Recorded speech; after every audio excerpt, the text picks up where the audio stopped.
పందెమందు ఉండగా ఓపికతో సాగాలిగా, ధైర్యం ప్రభు మనను నింపేగా, యేసులాగా బ్రతకాలిగా. గురియోతకే ఈ ప్రయాణము, ఉన్నత పిలుపునకు బహుమానము. గురియోతకే ఈ ప్రయాణము, ఉన్నత పిలుపునకు బహుమానము.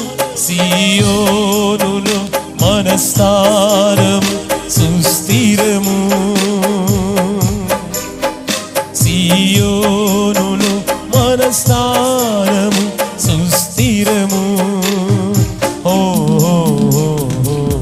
సిగ్గుపడనీయడు యేసయ్య, సిగ్గుపడనీయడు. అందరం చెప్తాం.